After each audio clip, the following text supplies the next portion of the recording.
Россиянын Владивосток шаарында чоң кырсык катталды. Бул тууралуу Владивостоктун жергиликтүү ЖМКлары жазууда.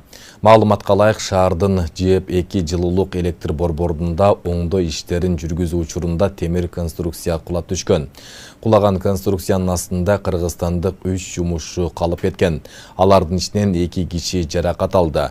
Белгилүү болгондой, алар 8 метр бийиктен кулашкан. Учурда жабыркагандар Владивостоктогу номер 2 клиникалык оорукананын дарылоо бөлүмүндө жатат. Бирөө реанимацияда абалы оор, экинчиси нейрохирургия бөлүмүндө орто оор абалда дарыланууда. Маалыматка караганда бул кырсыкта каза болгондор да бар. Бирок кыргызстандыктардын арасында өлүм катталган эмес. Окуя боюнча иликтөө жүрүп жатат. Кыргызстандын бермети болгон Ысык көлгө ар дайым өзгөчө көңүл бурулуп келет. Бирок эс алуучулардын жоопкерчиликсиз мамилеси көлдүн тазалыгына коркунуч жаратууда. Жакында президент Садыр Жапаров көл жээгиндеги таштанды маселесине көңүл буруп, жарандарды табиятты сактоого чакырды. Ошондой эле Ысык көлдүн экологиясын коргоо боюнча жаңы мыйзам кабыл алынды. Анда экосистеманы сактоо үчүн кандай чаралар көрүлгөн? Бул тууралуу кененирээк кезектеги сюжеттин топтомунда. Москва шаарында жашап жана эмгектенесизби? Медициналык кызматтар керек, бирок алар сизге кымбат жана сапатсыз сезилет. Умбем клиникалар тармагы сиздерге өз кызматтарын сунуштайт. Бүгүнкү күндүн талабына жооп берген заманбап жабдыктар менен кесипкөй дарыгерлер сиздерди күтөт. Бизде сиз стоматолог, тиш дарылоонун бардык түрлөрү, уролог, невролог, лор, терапевт, хирург, окулист, педиатр, УЗИ жана башка дарыгерлердин кеңешин алып дарылануу мүмкүнчүлүгү бар. Умбем клиникалар тармагы бул жогорку сапаттагы медициналык жабдыктар менен камсыз болгон профессионал дарыгерлер. Сиздердин ыңгайлуулук үчүн Умбем клиникаларынын Москва шаары боюнча 3 медициналык борбору иштейт. Өзүңүзгө ыңгайлуу даректи тандап медициналык кызмат алсаңыз болот. Ушул ай ичи бизге келип төмөндөгү кызматтарга арзандатуу менен медициналык кызмат алыңыздар. Ден соолугуңузга кам көрүүнү эртеңкиге калтырбаңыз. Умбем клиник Москва. Ысык көлдүн жээгинде таштанды маселеси курч бойдон калууда. Көлдүн экосистемасын коргоо максатында 2025-жылдын 13 августунда Кыргыз Республикасынын номер 199 мыйзамына өзгөртүүлөр киргизилди. Бул мыйзамга ылайык көл жээгинде эс алуу жайлары, пансионаттар жана башка ишканалар көлдүн жээгин жана суу ичин таштандыдан тазалоого милдеттендирилди. Эми алар атайын техника колдонуу менен калдыктарды өз убагында тазалап турушу керек. Эгер бул талаптар аткарылбаса, административдик жоопкерчилик каралган. Глубокое очищение деп коет. Атайын спецтехника менен ошо пляжга кимге таандык, кайсы пансионат болобу, жеке ишкер болобу, же мамлекеттик ишкана болобу, ошону тазалатып көзөмөлгө алыш керек болот да. Ошонун көзөмөлүн биздин кызматка жүктөлдү. Алар боюнча эгер ошондой нарушениялар катталса, биз айыппулдар бекитилди.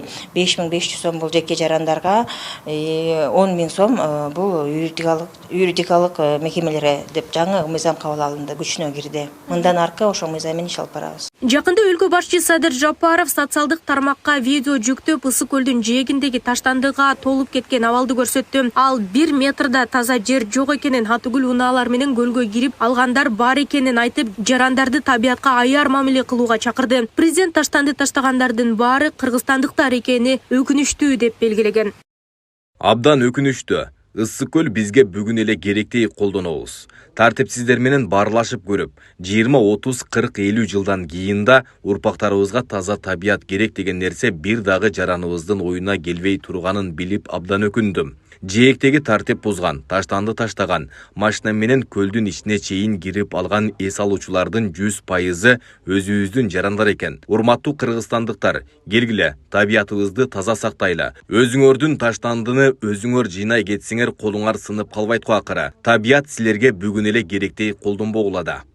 Буга чейин да Ысык көлдүн тазалыгына арналган иш-чаралар өткөрүлүп келген. Өзгөчө кырдаалдар министрлигинин кызматкерлери жана ыктыярчылар мезгил менен көлдү жана жээктерин тазалап турушат. Суучулдар жыл сайын көлгө чөгүп кеткен бөтөлкөлөрдү, торлорду жана башка калдыктарды чыгарышат. Бирок пансионаттар көл ичин тазалоого милдеттүү эмес болгондуктан алар негизинен кум жээкти гана тазалап келишкен. Абал өтө оор, мусор аябай көп. Көбүнчөсү эле бакалашка күнүмдүк колдонгон эле жээкке келип эле кичинекей балдар кум толтуруп эле ыргытып ойношот. жакка же кайра алып чыгып коюшпайт, же мусорный тики пляжда негизи эле мусорный бактар болбойт да. Мусорный бак керек. Пакеттер көп аябай. Пакеттер каяктан болот десе, мында ойлонуп келсек шамалдан эле болот экен. Шамал үйлөп келип учуруп кетип. Көбүнчөсү эле баклажкалар, мисалы любой эле баклажканы алсак, ишин баары эле кум. Муну бу жерден оор болгон менен сууда деле ушундай эле оор. Муну бирден эле көтөрүп чыкпайбыз да. Муну пол бир мешокко салабыз. Бер жагы 45-50 килограмм болот. Ушуну сындырып, кантип сууга ыргытып ийген адам өзүнүн ошо сезимин кандай болосуңар билбейм, ошончу кантип эми ушуну өзүңөр элестетсеңер, эми суунун астына жатат да, өзүң тебелебесең да, башка бирөөнүн баласы тебелеп болсо да кандай деген жүрөк ооруйт да. Ушу болмок беле. Жеке келдиңер, эс алдыңар. Эми жөө келген жоксуңар да. Машина менен келесиңер, башка нерсе менен келесиңер, сала кеткиле да, салып барып салып койсоңор деле болот. Ысык көлдүн экологиясына негизинен башаламан салынган эс алуу жайлары, алардан чыккан саркынды суулар жана балык уулаган браконьерлер зыян келтирип келгени ачык кеп. Көлгө коюлган Кытай торлору көп жылдар бою экосистеманы бузуп келген. Бирок соңку жылдары президенттин тапшырмасы менен бул торлорду чечүү иштери активдүү жүргүзүлүп, айлана чөйрөнү коргоо иштерине көңүл бурулуп келгени да белгилүү. Деги эле Кыргызстан боюнча, экология боюнча маселеге биздин президентибиз абдан көңүл бурат, канча бир жол постторду жазып атат. Анын алкагында биз ар дайым рейдтердик иш-чаралар жүргүзөбүз. Мына быйыл туристтик сезон башталганына байланыштуу ыкчам группа жөнөтүп, биздин өзүбүздүн башкармалык бар кызматтын, андан сырткары дагы эко полиция менен биргеликте биздин атайын ыкчам группа барып жай бою иштеп атышат. Бүгүнкү күндө да ишти алып баратат. Ошо браконьерликке каршы боюнча дагы рейд иштери жүрүп атат. Ошол эле таштандылар боюнча да рейд иштери жүргүзүлүп, 50дөн ашык факт катталып, 1 миллион 600 миң сом айыппул салынды бүгүнкү күндө. Ошол эле пансионаттар болобу, жеке жарандарга болобу. Жалпысынан ысык көлдүн абалы олуттуу көңүл бурууну талап кылат. Статистикалык маалыматка таянсак, быйыл 15 апрелден 23 июлга чейин 5555 килограмм ар кандай таштанды жана 14600 метр балык кармоочу тор чыгарылган. 2024 жылы болсо 14125 килограммдан ашык таштанды жана 112 миңден ашуун метрге жакын тор алынып чыккан. Белгилесек, ысык көл ЮНЕСКОнун өзгөчө коргоого алынган биосфералык аймагы болгондуктан анын тазалыгын сактоо ар бир жарандын жана мекеменин жоопкерчилиги. Нурзада Сыдыкова, Кудайкал Сомаралиев, регион, Бишкек.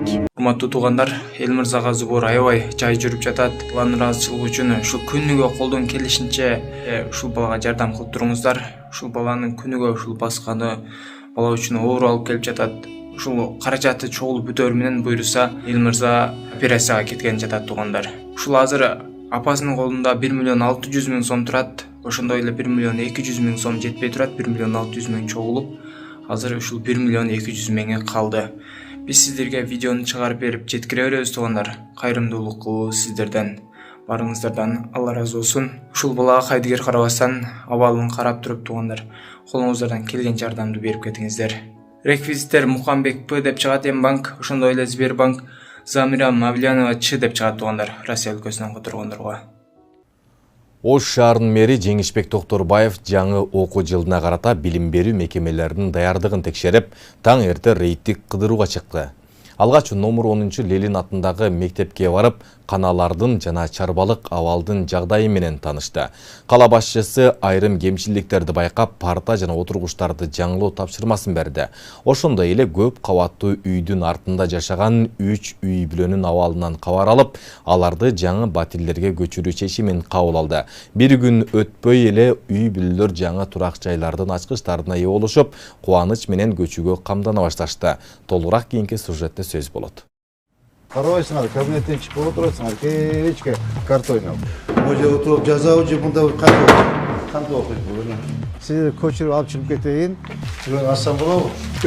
Баштап. Үч. Ай, тибел алыч. Ош шаарынын мэри Жеңишбек Токторбаев жаңы окуу жылына карата шаардагы билим берүү мекемелеринин даярдыгын текшерүүнү баштады. Ал таңкы саат 6-дан тарта номер 10 Ленин атындагы мектепке барып, окуу каналарын жана чарбалык абалын көрүп чыкты. Кала башчысы айрым кемчиликтерди байкап, парта жана отургучтарды жаңылоо боюнча тапшырма берди. Siz ne kadar kaçtı? Senin işin ahvalı. Seni saltanatlı koşucu yöntem aydaş gerekti. Namusu вообще 60 yılga geldi. 60 yıl. Nola akım gelmiş. Cazsın sen. Cazıp kança klaska, kança parta gereken. Cazçı. Birinci kabinette sınmaydı. Değil mi? Tınçtık. Вообще uyattım o kardeş. Bu siz Ecege. Siz mi tenkiniz gibi bunlara? Hoca oturup cazavcı bunda kan okuyup bulur. Temir. Sen özün balların Cambridge'de okusa gerek. Текшерүү учурунда шаар мэри мектеп имаратынын айланасында кыдырып көрдү. Ал ажатканаларда эшиктердин жоктугун, эскилиги жеткен имараттардын бузулбай турганын байкап, тиешелүү жетекчилерге жеринен тапшырма берди. Мындан тышкары Жеңишбек Токторбаев мэриянын социалдык маселелерди кароочу бөлүмүнүн ишин жакшыртуу зарылдыгын белгилеп, катуу сынга алды. Ишти карабайсыңар, карта ойноп кабинеттен чыкпай отурасыңар деп баса белгиледи шаар башчысы. 2002 жыл бул кандай эме? А вот какой она? Эме ким? Тынчтык эшик гана, темир эшиги гана. Нудан айтып жатат, эшиги гана, кандай бул? Же свет жок. Бул не учительский бе? Мугалимдердин тойлоду. А эмне үчүн мугалимдер кимге алып койгон эшигин? Я пока хочу молодец. А эмне үчүн? Коем. Шуларды комиссияна жүрүп карабайсыңар, кабинеттен чыгып отурасыңар, кечке карта ойноп. Гараны болбой калыптыр, иштебей калыптыр, значит, гараны совсем. Муну менен катар Ош шаарынын мэри капиталдык оңдоодон өтүп жаткан Айденек балдар бакчасындагы курулуш иштерин да текшерди. Ал бакчадагы түзүлгөн шарттар менен таанышып, алардын абалына оң баа берди. Кала башчысы мекеменин жетекчисинин эмгегин белгилеп, жасалган иштер алкоого арзырын айтты. Молодец экен. Вот ушуга нежекелерди поддержка кылыш керек да. Видишь? Өзүнүн көрлөгүнө көп болду. Жакшына кайлы боло экен.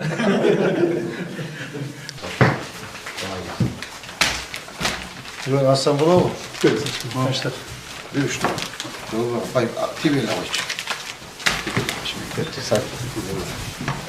Таңкы рейдтик кыдыруунун алкагында Ош шаарынын мэри Жеңишбек Токторбаев Курманжан Датка көчөсүндөгү Эмаком компаниясы курган көп кабаттуу турак жайдын артында көлөкөсүндө калган эски жер тамдарда жашап келген 3 үй бүлөдөн кабар алып, алардын жашоо шартын көрүп чыкты.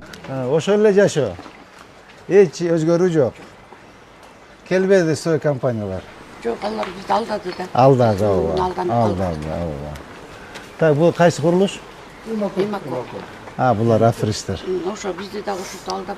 Булар аферисттер. Мынау здание, мына көчө, ая үй экен бул. Тетепин. Бул жерде канча квартира бар? Ооба, кирсек болобу? Ооба, кириңиз. Жок, мындай эле баш эле бага. Бир комнат. Ой, красавица кыздарым. Баш пагыл көрүп. Үйлөрү авариялык абалда болуп, жашоого эч кандай шарты жок болгондуктан мэр аларды көчүрүп чыгып, башка жерден жаңы үй берүү, ал эми бошогон жер аянтын жанаша жайгашкан Айденек балдар бакчасына кошуп кеңейтүү боюнча жеринде тапшырма берди. Сиерди көчүрүп, могу жерди территорияны таптаза кылып, полный антисанитария экен. Могу жерчи. Сиздерди көчүрүп алып чыгып кетейин. Бул жерди бузуп таттангай кылып, мына садикке кошуп берели. Макулсуздарбы? Ооба. Макулсуздарбы? Ошону аферисттерге берген, ошо садикке берели. Ооба. Анткени куланайын деп турат. Ооба, кулайын деп турат. Бир күн өткөндөн кийин эски жер тамдардын ээлерине жаңы үйлөрдүн ачкычтары тапшырылды. 3 үй бүлө күтүүсүз келген мэрдин мындай аракетине ишене албай, кыска убакыт ичинде шартсыз тамдардан заманбап 2-3 бөлмөлүү батирлерге ээ болушканына чексиз кубанычта. Азыркы тапта алар жаңы үйлөрүнө көчүүгө даярдык көрүп жатышат. Айбек Исабеков, Шайыр Зайырбек уулу, Регион. Аксакал, бул жак. Ысык көл районунун акими Жапарбек Ормонов коррупцияга шектелип кармалды. Бул тууралуу Бишкектин 1-май райондук соту маалымдады. Соттун чечими менен Ормонов 4-сентябрга чейин камакта калды. Ага уюшкан топтун жана кылмыштуу чөйрөнүн кызыкчылыгын көздө. Ошондой эле оор залал келтирүү боюнча айып тагылганы айтылууда. Эске сала кетсек, Жапарбек Ормонов 2023-жылдын август айында Ысык көл райондук мамлекеттик администрациясынын башчысы болуп дайындалган. Буга чейин ал Чолпон Ата шаарынын мэри, Ош шаарынын мэринин орун басары жана Ош шаардык кеңешинин төрагасы болуп иштеген. Чаткал районунун Канышкыя айыл өкмөтүнүн башчысы коррупциялык кылмышка шектелип кармалды. Бул тууралуу УКМК билдирди. Маалыматка караганда, айыл өкмөт башчысы кызмат абалынан кыянаттык менен пайдаланып, тендерден жеңип чыккан иш аткаруучудан колдоо көрсөтүү үчүн 10,2 миң сом талап кылганы аныкталган. Буга чейин Канышкыя айыл өкмөтүнө караштуу Жаңы Базар айылында спорт залдын курулушуна тендер жарыяланып, анын жалпы баасы 25 миллион сомду түзгөн. Белгилүү болгондой, 15 августта опузалап пара алуу беренеси боюнча козголгон кылмыш ишинин алкагында айыл өкмөт башчысы акча алып жаткан жеринен кармалган. Учурда шектүү УКМКнын Жалал Абад облусу боюнча башкармалыгынын убактылуу кармоочу жайына киргизилди. Тергөөгө тиешелүү иш-чаралар жүрүп жатат. Малдановкадагы номер 27 түзөтүү мекемесинин жетекчисинин финансы жана чарба иштери боюнча орун басары азык-түлүк уурдоого шектелип кармалды. Бул тууралуу жаза аткаруу кызматынан билдиришти. Маалыматка ылайык, кылмышка шектелген ички кызматтын капитаны Mercedes-Benz Sprinter үлгүсүндөгү кызматтык жана Kia жеке унасы менен 340 литр өсүмдүк майын, 40 килограмм картошка алып чыгууга аракет кылган. Чогултулган материалдар прокуратурага өткөрүлүп, тергөө жүрүп жатат деп айтылат маалыматта. Бишкектеги ири өлчөмдөгү акча каражатын урдоого шектүү жаран кармалды. Бул тууралуу Ички иштер министрлигинен билдиришти. Милиция бөлүмүнө бир жаран арыз менен кайрылып, 2024-жылдын 15 февралына караган түнү белгисиз адамдар Бишкек шаарынын Валиханов көчөсүндө жайгашкан компаниянын кеңсесиндеги коопсуздук кутусунан 23 миң доллар, 460 миң рубль, 500 миң тенге жана 200 миң сом урдап кетип, ири материалдык зыян келтирилгенин билдирген. Жүргүзүлгөн ыкчам иликтөө иш-чаралардын жүрүшүндө ИИМдин кызматкерлери тарабынан кылмышка шектүүнүн өздүгү аныкталып, мурда бир нече жолу соттолгон 1988-жылы туулган жаран кармалып, тергөө кызматына жеткирилген. Азыркы учурда Бишкек шаардык ички иштер башкы башкармалынын убактылуу кармоочу жайына киргизилди. Тергөө амалдары уланууда.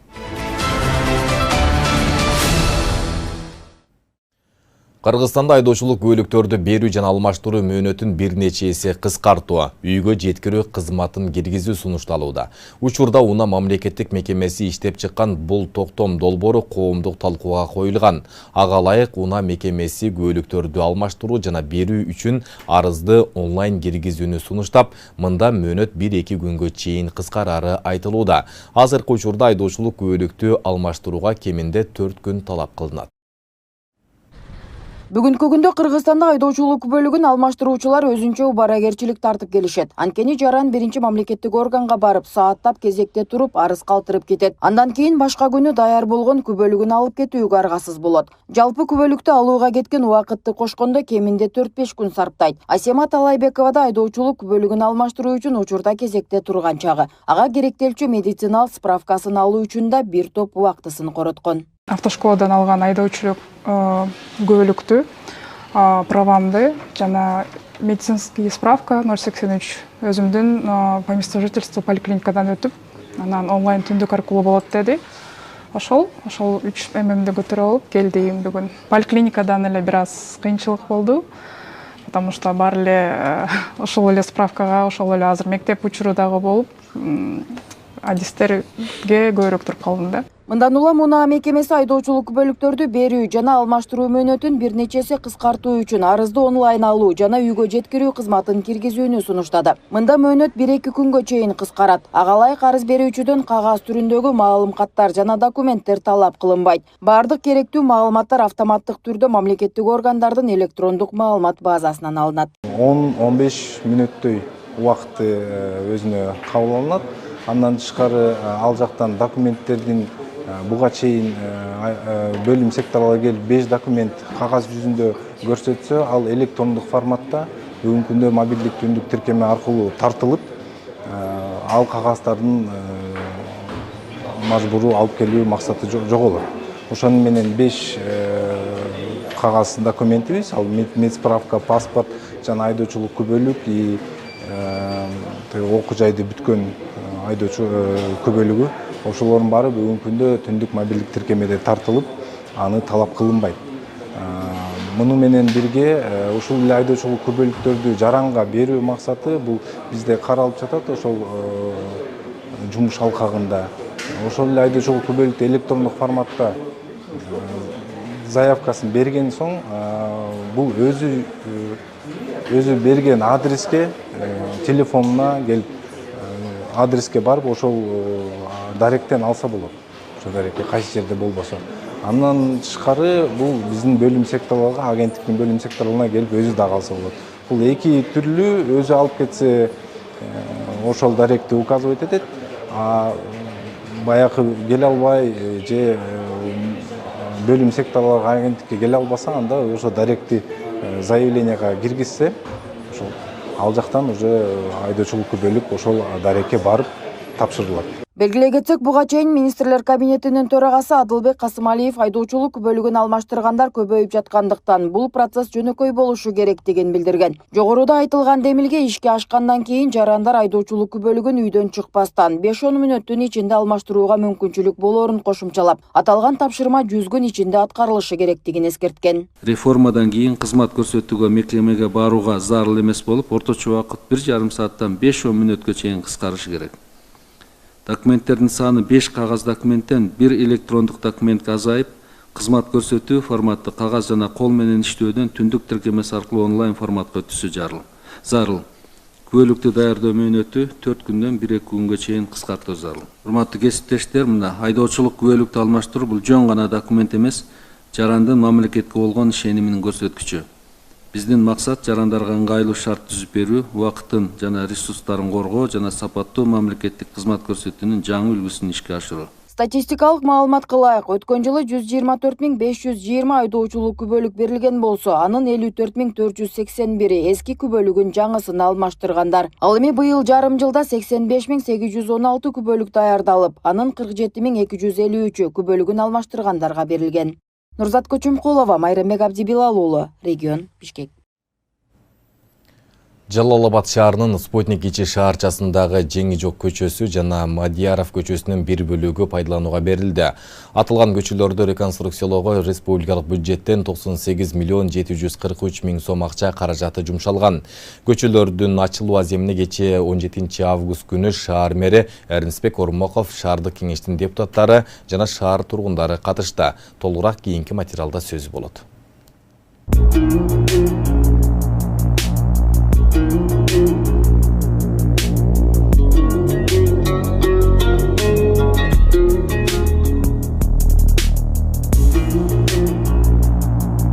Жалал-Абад шаарындагы кезектеги көчө оңдоп түзөөдөн кийин пайдаланууга берилди. Кечээ 18 августта Спутник ичи шаарчасындагы Жеңижок көчөсү жана Мадияров көчөсүнүн бир бөлүгү ачылды. Иш-чарага жергиликтүү бийлик жана шаар тургундары катышты. Жалал-Абад шаарындагы жолдордун акыбалы кандай эле? Акыркы 3-4 жылдан бери жолдорго, сос объектилерге, өндүрүштөргө көңүл абдан жакшы бурулуп атат да. Буга биздин генералыбыз Камчыбек Кыдыршаевичтин дагы салымы өтө чоң десек болот. Мына Жалал-Абад шаары жаштардын шаары дегендей окуу жайлар, мектептер, садиктер, больницалар, мына президент Садыр Нуркожоевичтин тапшырмасы менен арзан турак жайлар курулуп атат. Ушу элдерде жакшынакай жаркыраган үйлөрдө жашасын деген маанидә. Мына эки чекесинде жакшынакай тротуарлар салынды, лотоктор коюлду. Мадияров көчөсүндөгү асфальт кылдык. Жеңижок мурун кандай эң акыркы ушу көчөлөрүбүздүн бири Жеңижок калганда асфальттанбай. Мына Кудай буйруса шаардагы жолдорубуздун баардыгы бүгүнкү күндө негизги жолдорубуз асфальттанып өттү. Калган ички көчөлөрдүн баардыгын биз өзүбүз УГДнын жардамы, шаардык жол башкармалыктын жардамы менен асфальттап беребиз. Жеңи жок көчөсүнүн узундугу 1243 метр, турасы 14 метрди түзөт. Ал эми Мадияров көчөсүнүн узундугу 1243, турасы 8,1 метр. Аталган көчөлөрдү реконструкциялоого республикалык казынадан 98 миллион 743 миң сом акча каражаты жумшалган. Бул 27 километр тротуар дагы болуп кетти. 10 километр Минтранстын эсебинен асфальттанып атат. 17 километр өзүбүздүн бюджеттин эсебинен асфальттанып атат. Мунун баардыгы сиздер үчүн, урматтуу шаарыбыздын тургундары. Ошо шаардын өсүп өнүгүшүнө мына Камчыбек Кыдыршевичтин салымы өтө чоң. Муну элдин астында ачыгын айтып кетейин да. Келип акчаны бөлдүрүп берип атат. А биз мына командабыз менен күнү-түнү дебей, суббота, воскресенье дебей жакшы мындай иштеп берели, таза иштеп берели, коррупциясы жок иштеп берели деген майында бүгүнкү күндө мына иштеп атабыз сиздерге. Жеңи жок көчөсү кеңейтилип, эки тарабына тротуар курулду. Темир бетон арык курулары да жаткырылып, жүргүнчүлөргө ыңгайлуу шарт түзүлдү. Шаар деген мурун башкача эле да азыр Жалал Абад шаары жапжашыл жаш шаар болуп, сону өзгөрүп атат да. Эл ыраазы. Мына балдарыбыз да кубанып, көчөдө сонун болуп ойношуп, бассаң көчө монтип заңгырап, мына үйлөр салынып атат, көркүн ачып, аябай жакшы иштер болуп атат. Кыргызстан мамлекетибиз бүтүн болсун, элибиз аман эсен болсун, амин Аллах.